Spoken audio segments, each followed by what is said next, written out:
La santé publique nécessite de créer un climat de confiance avec la population.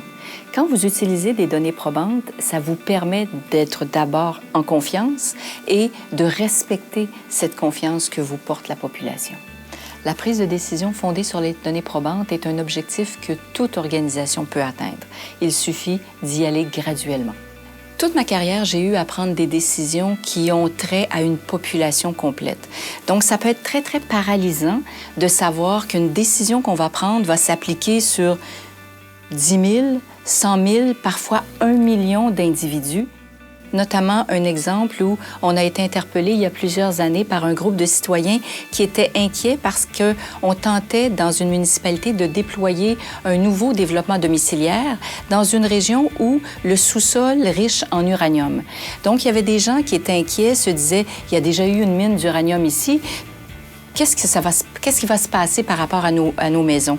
Alors, nous, on a fait différentes études, on a fait des relevés aériens de la quantité d'uranium et de radiation au sol, et on a été capable de documenter que la quantité d'uranium au sol et de radioactivité au sol, elle était incroyablement élevée. Alors, on a cherché un peu partout dans la littérature, dans les exemples antérieurs, ailleurs dans le monde où il y avait eu des développements domiciliaires assis sur ces gisements d'uranium pour se rendre compte que c'était probablement pas la bonne chose à faire. Et on a consulté plusieurs experts pour voir est-ce que nos techniques de construction au Québec nous permettaient de mitiger ce risque-là. Et clairement, la réponse à ça, c'était non. On n'a pas de preuves solides qui nous laissent croire qu'après 5 ans, 10 ans, les maisons vont être encore sécuritaires pour la population.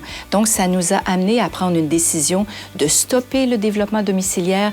Il y a des gens qui étaient très, très, très fâchés contre nous parce qu'il y avait des investissements financiers qui avaient été faits. La municipalité avait développé les infrastructures.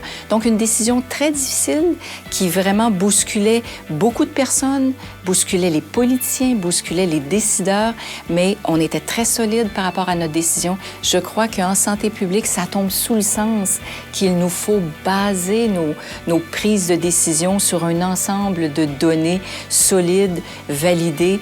Mais je dirais que si certaines organisations hésitent à le faire, j'ai tendance à souhaiter les encourager et leur demander de consulter les organisations dont c'est le travail au quotidien de le faire parce que ça va faire en sorte que les données vont être plus appropriées, les gens qui vont prendre les décisions vont être plus sereins avec leurs décisions et donc, ultimement, la population va mieux se porter.